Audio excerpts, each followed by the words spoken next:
Hey guys, I've been really busy the last few weeks. That's the reason why I didn't upload a lot of content. I've been busy preparing for the InterBEE in Tokyo.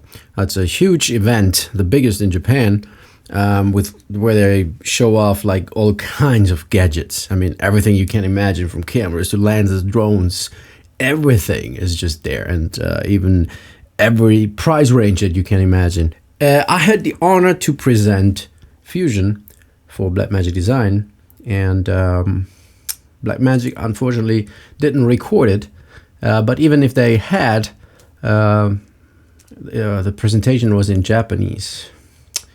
It was really tough. And I thought this is the kind of stuff that I really want to share with you guys. Okay, so without further ado, I would say let's dive right into it. Hey.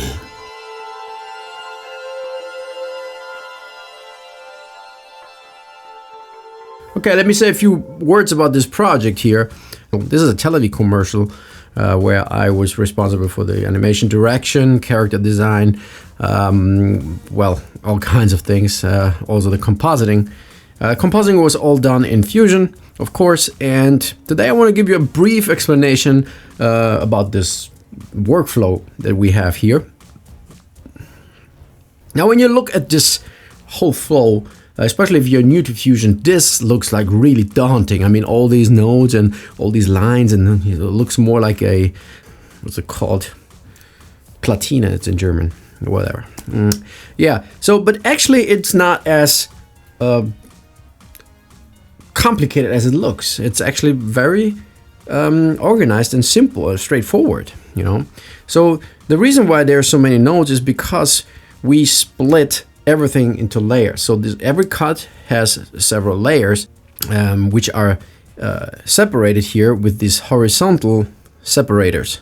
So everything between those lines here is one layer. In this case, this is the background, the buildings. And one section down, it's the main character that walks in the background that is not visible at the moment, and then the old people here, and so on and so on. Then we also have vertical separators. Those divide the whole flow into sections, which are dependent or which correspond to the tasks that we're doing here. Okay, so let's start with the first section. Now, the first section is basically the loader section where you put, or where we put in everything. I mean, loaders, footage, textures, OBJs, all kinds of things. And the reason why we have a section for that is that if we wouldn't have a section for that and we would load textures and scatter them around the whole composition and say we want to reuse some textures later on, we would have to search them through the whole composition, which takes a lot of time and is a little bit annoying. So it's always good to have your storage section, you know, where you have all your stuff that you pick out from. Once everything is loaded in, we hooked everything into a wireless node, and the wireless node allows us to bring the footage or the material, everything, over to the next section without having those wires here. You know, if we wouldn't do that with this big composition, you would end up having some Spider-Man action going on in here. Okay, so in the next section, this is basically we call it the pre-processed section, where we do things to the footage before we actually go into the next section where we color correct or we do compositing. And once we're done here, we bring it to the next section, which is the color correction section. And here you can see those vertical lines, so this vertical aligned nodes. And what these basically are is the individual passes for this cut, for this layer of the cut of this shot. And we didn't use a beauty pass. We used the individual passes because this allows you to be way more precise, and if you want to make drastic changes, it is much easier when you have the passes. And once we're done with the color correction, we go over to the next section, which is only, in this case, it's just for the motion blur and the depth of field. Once done with that, we move over to the compositing section. Now here we bring all the layers together. And well, in some cases we also put in other elements. For example, in this shot, we didn't have the candle flame here. I wanted to have one. I want to make this scene romantic, you know. And you can see here, there's this candle. Now, in this case, it was not loaded into the loader section because, well, with this candle, it's obvious that it won't be used somewhere else. I mean, it won't be used on the table here in the background, you know. So it was obvious that we won't use this texture anywhere else. So in that case, you can just drop it in wherever you want. Okay, and once done with this, we bring it to the final section, which is basically the section where you put in like final effects, chromatic aberration, if you like, soft glows, and all kinds of things, you know, and where we transform it or convert it to sRGB, for example, because this is a linear workspace here. Yeah, so, and on the very left side, now this is a very kind of special section here because this is the technical section. Now this is where all kinds of technical awesomeness happens. Okay, so to name them, volume fog action, volume masking action, relighting action, projection, all kinds of things happen here. And now what you might already notice is the color here, this greenish, yellowish, mustardish green here. You can also find it here, and which lets us assume that these loaders are basically used over in the technical section, which is the case. Okay, so but you might ask, hey, wait, Vito, why this madness? Why all this kind of stuff? You know, why not just taking the beauty pass and throw in a color correction and that's it? Now, as I said, I mean, you are very, we are working efficient and you're very flexible with this kind of workflow. But the main thing for me is because sometimes there is this client who comes like just 3 days before the deadline, and he asks for a dramatic change. And having passes and this kind of workflow allows you to do dramatic changes without having to re-render stuff, without having to go back, you know, and re-render all this kind of footage. I want you to imagine one scenario. Now, this project took about 3 months, maybe a little more, with 15 people, about 15 people. And the client calls and he says, hey, soon is Christmas. We thought it would be better if we could make this a winter scene. And you're like, what the F word? Yeah, but you know what I mean, right? And you're like, hey, 2 days, 3 days before the deadline, forget about it.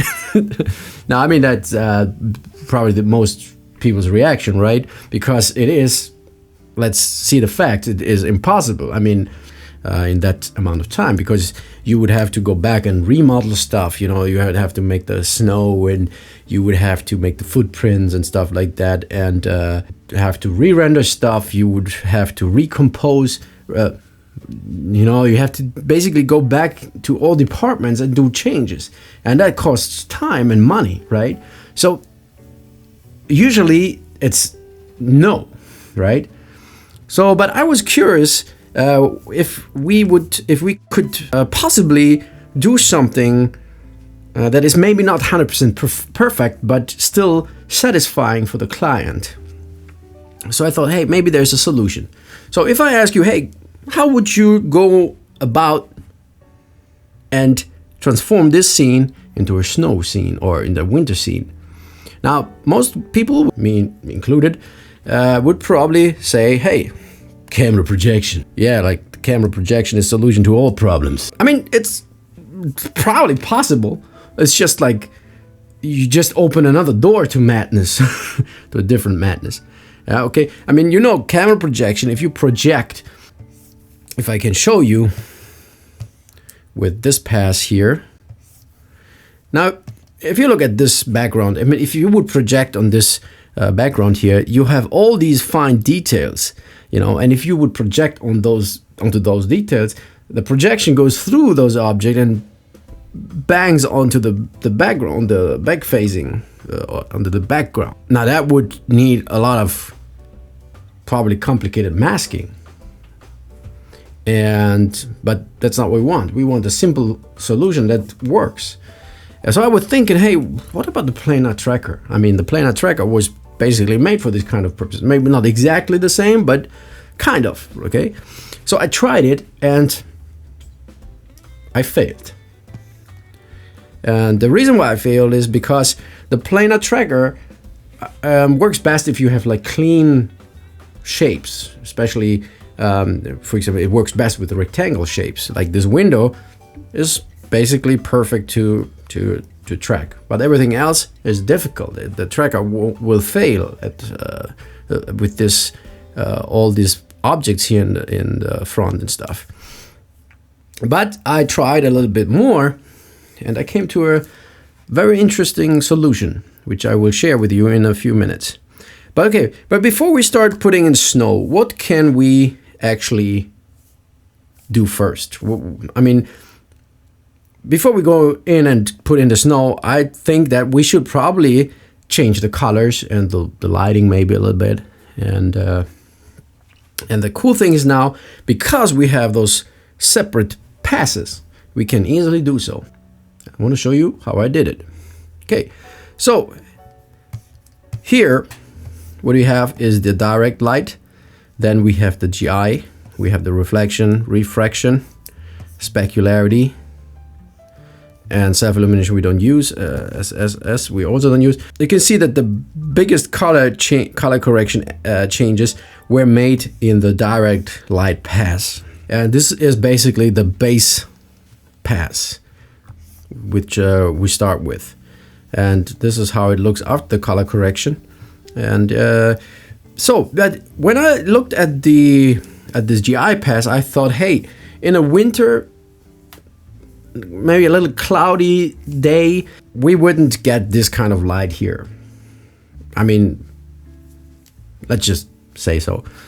So I thought that the GI pass actually looked a little bit better for this as a base. So I said I want to use this GI pass as a base. Now at the moment, the GI pass is added on top of the direct light. Jesus, this feels so good to explain this in English. You know, when you have to explain this kind of stuff in Japanese, it's like, oh, it's a nightmare. Yeah.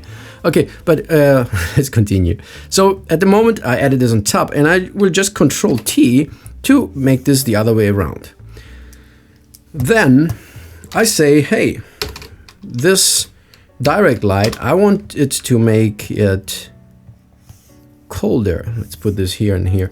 So I want to make this a little bit colder. So I shift this a little bit to the blue. I'm going like quick and dirty now. And I take out the saturation. And I also bring down the gain. Now just extreme. You can see if I bring this completely down, it disappears. And if I bring this up, we get some lightning action. You can really make some lightning action here. It really looks like someone is turning on the light, and yeah. And I thought maybe maybe something like this. Okay, so that was basically about it for this pass. The next pass is the GI pass. And here I do the same thing, bring in a color correction, and I shift it a little bit to the blue. Of course, we need to do this. View this.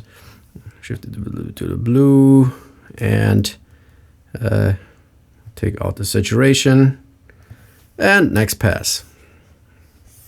So on the right we have the combined passes, and here's the pass that I'm basically changing the colors. The next pass I want to change is the reflection pass. Put this in the right, and with this pass you see that this is probably the pass that gives the biggest, the most warmth to the whole look. I mean, now it basically looks like sunset, right? So here as well, I put in a color corrector, and I put this over to a blue, and now this becomes more like brain. And we can also bring this down a little bit, maybe not too strong. And okay, next pass. Now the next pass is a little special. That's the window pass, and I'm gonna skip this for a moment because I'm gonna do something special with this one.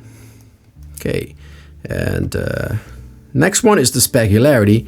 And well, specularity is basically the same as reflections, you know. So I will just copy this color corrector over to the specularity, and bang.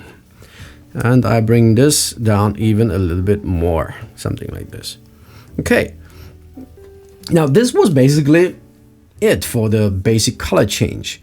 And just to show you the original beauty pass.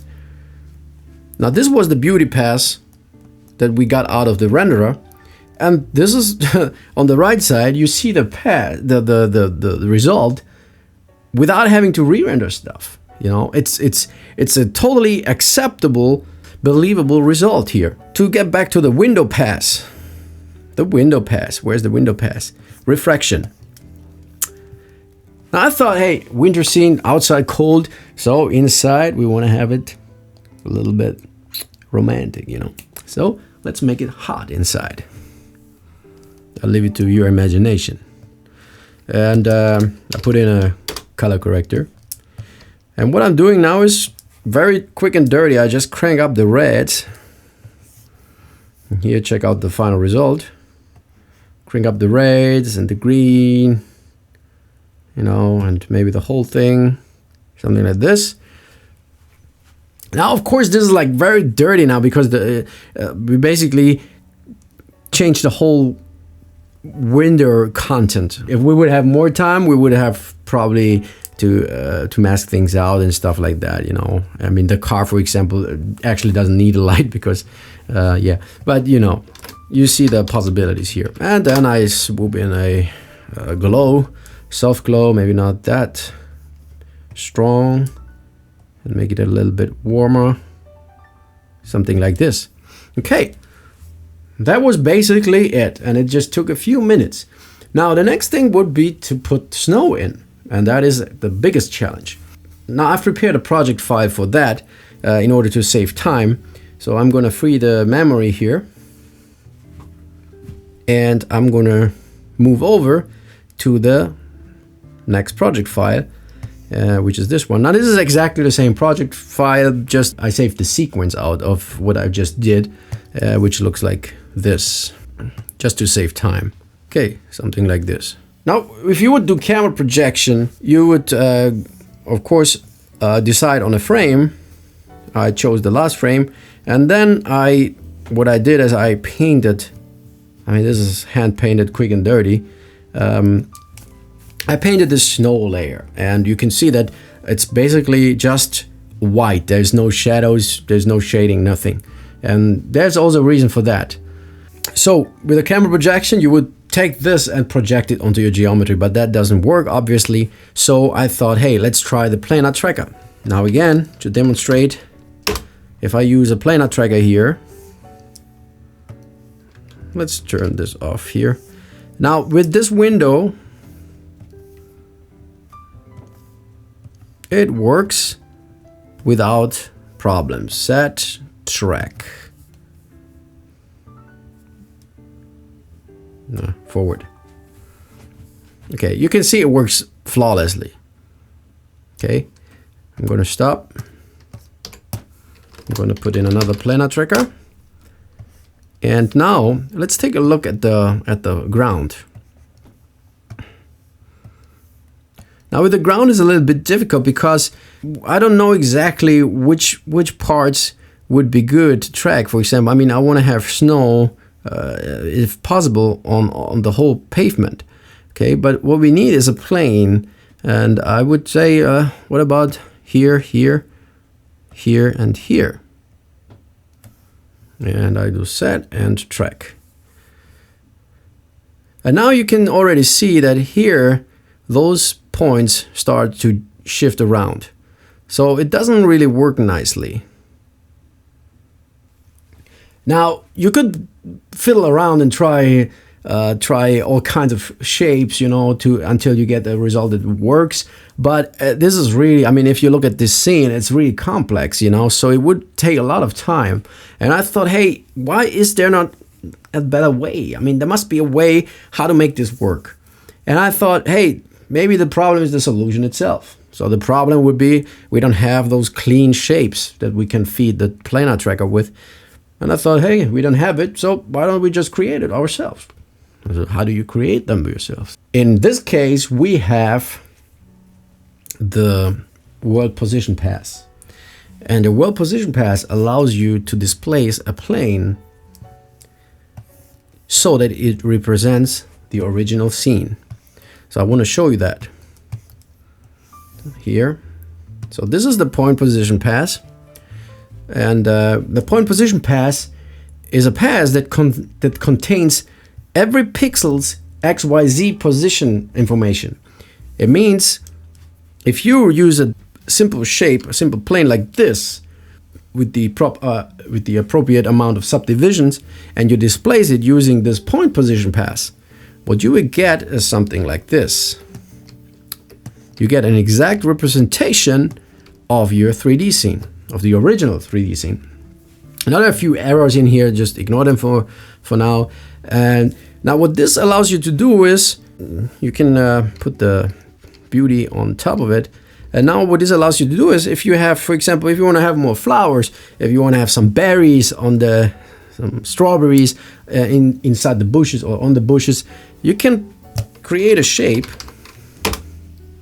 I hook this in, and now I can pick a position for this shape, and you can see I can place it right inside the bush. I can also rotate this -90 and bang, put a strawberry texture on this thing and you're good to go. But I don't want to put strawberries on here.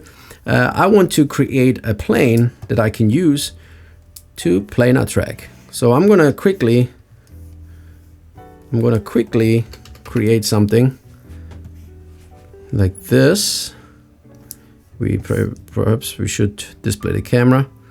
Okay, something like this, and make it like this. It all depends where you want to have snow. For example, I think that this is probably okay. For this section here, I could create another tracker, or maybe it's enough. And what I do now is I invert this for a moment, and I simply turn this off, which gives us the plane only. And now if I would track this plane, I mean, I can render this out, right? And if I would track this plane now, the Planar Tracker would also fail because it has no texture. So I can just simply put a random texture that has clear shapes in it. And now let me show you Planar Tracker.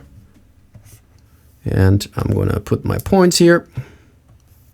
So, and if I go and track now, you can see that it works perfectly.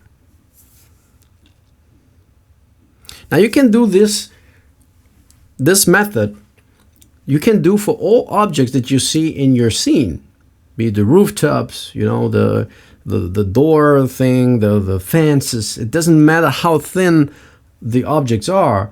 You just simply create your own shapes, and then you can use that to track. And after that, you put your snow, your selected area of the snow, you put it on top of that tracker, and you're done. It works.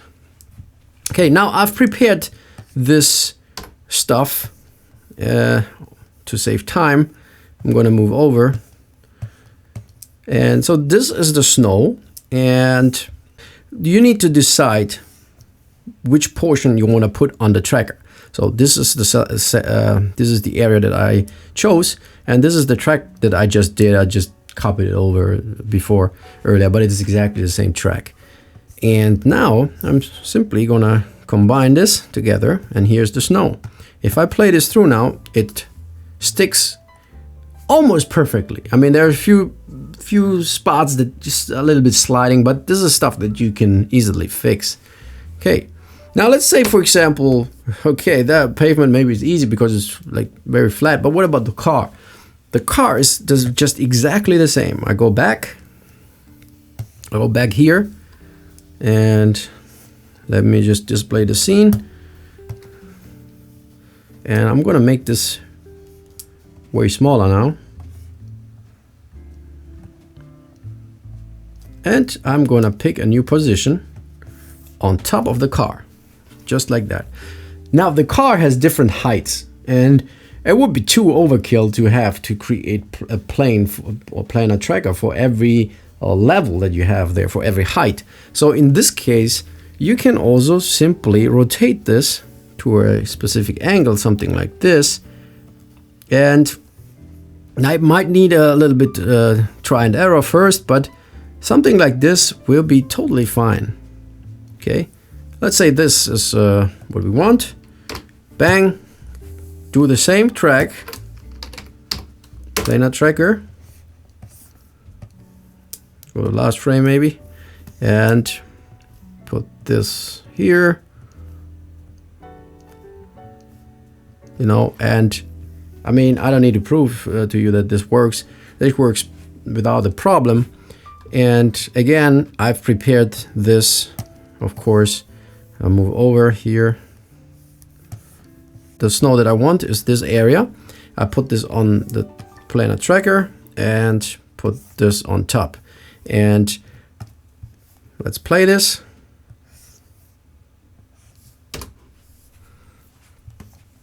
Okay, now you can see it really sticks perfectly. And now you have to excuse that the snow is it's just hand painted. Okay, and again, to save time, we move to the next project file that I've prepared. And you can see I already have a few trackers here, and I put them together. I also have something, a winter decoration for the windows. Oh, let's just view the whole thing. It looks something like this. Now, okay, it could be a little bit more snow, but yeah. One more thing that happens here, which actually just doesn't work at the moment. So here, this is the result. And yeah, you can see that even on this water thing, it's a little offset, but that's because I didn't paint it right. But it sticks perfectly, you know. Same on the bushes and even on those lanterns here. Do this with camera projection, you go crazy, man. It's like crazy action here. Even on those fine things, I don't know how they're called. Yeah, it sticks beautifully. Okay. To talk about the efficiency when using passes, for example, this snow doesn't have shadows. This snow painting doesn't have shadows. But the cool thing is that we have the shadow pass of the original scene, which we can use to put it on our snow, so that we actually get the real shadows. Okay. Now I seen that I probably made a mistake here. I should probably do this. And yeah, here we go. Now this is probably not the no, I don't know. I really don't know. But yeah, you get a picture. I mean, you can see here the shadow of the person, the main character that walks here is nicely here. You got the shadows in here. Yeah, so this was basically it. And now I want to show you the final result.